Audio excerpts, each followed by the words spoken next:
Mag-aayos po ako ng mga plato. Yung hinugasan ko kahapon, aayusin. Ibabalik ko sa lagayan. Tapos maglilinis ako dito.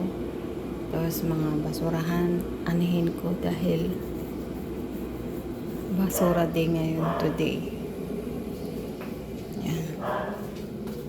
Dito naman sa labas, lalabas tayo. Ito po yung kitchen dito sa labas. Mayroon kaming kitchen dito sa loob. Iba pa rin yung sa labas. Ayan, dito ako lagi nagluluto dito. Yan. Tinatakpan ko ng trapal dahil pag umuulan, nababasa siya. Tapos ito, swimming pool, konti na lang tubig. Kasi may may leak ang swimming pool. Kaya konti na lang, isang na lang siya. Isang tawag nito, isang tiles. Tapos ito, may tanim ako na papaya dyan.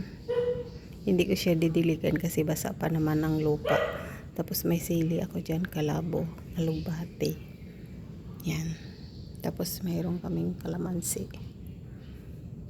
Ganyan lang.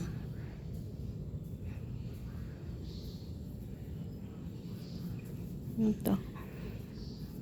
Itong puno na yan, nung dumating ako dito, sabi ni ma'am, tawag nito yung tanggalan ko lang. Ngayon ako ang nagtanggal, ginupit, tinanggal ko lahat, pinutol ko lahat. Nagagalit si nanay, pinagalitan ako. Tapos sabi ko naman, tumutubo naman yan eh.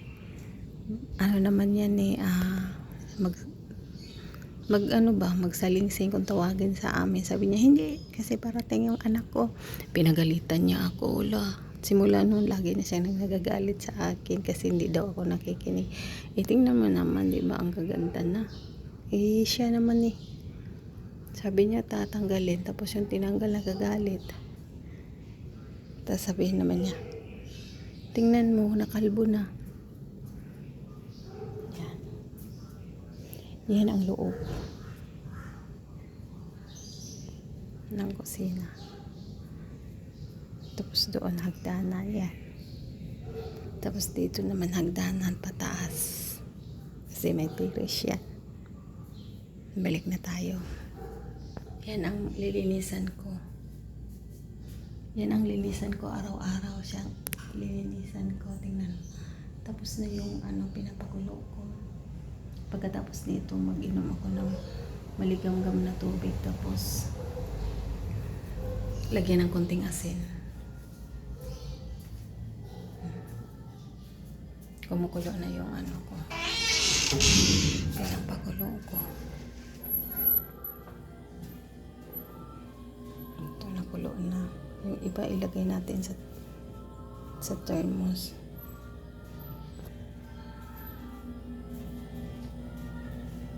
Okay guys, bye. Don't forget to like and share and subscribe. Bye guys.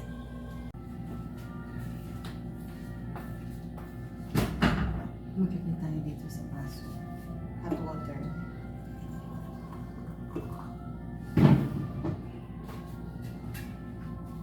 Tapos dito.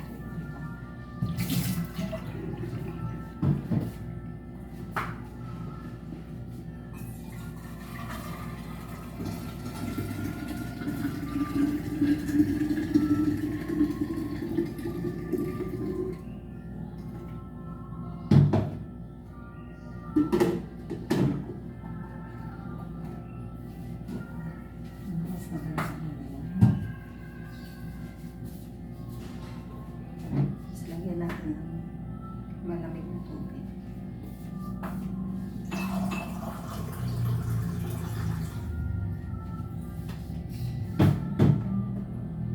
Tapos lagyan natin ng acid water.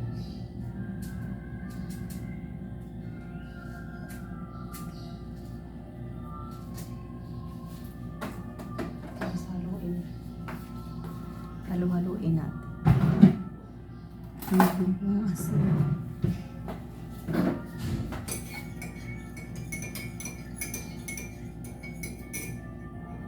Tapos inumin natin.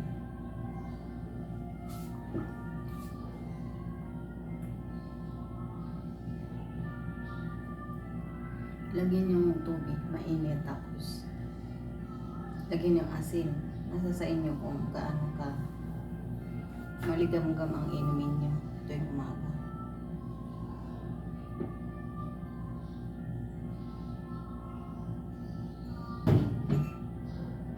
Ito naman, pag may natirang ulam, dito ko ilalagay. Yun na guys, mag-start na tayo maglinis. Hello guys, ito na po, magluto tayo ng pagkain ni nanay. Ito na, oatmeal.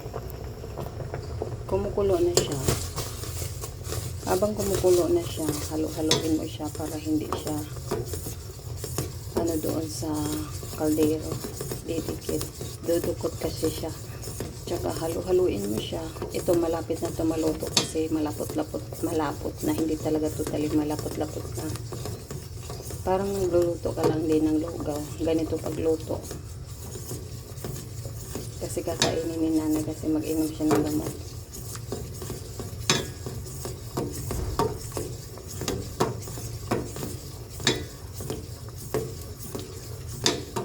Ganun lang magluto guys. Ganun lang magluto sa sa Quaker Oats pagkain ni nanay. Okay guys, bye. Don't forget like and share and subscribe. Bye guys.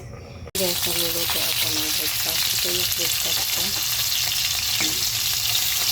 Bumili kasi ako ng gano'n dyan. So, ilanin ko.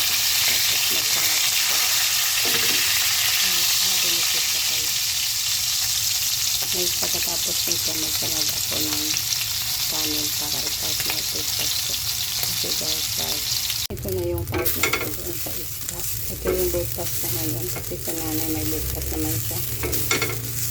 Ito yung natirang kanin kagabi. Pinasangad ko para mag-stir na doon sa isda.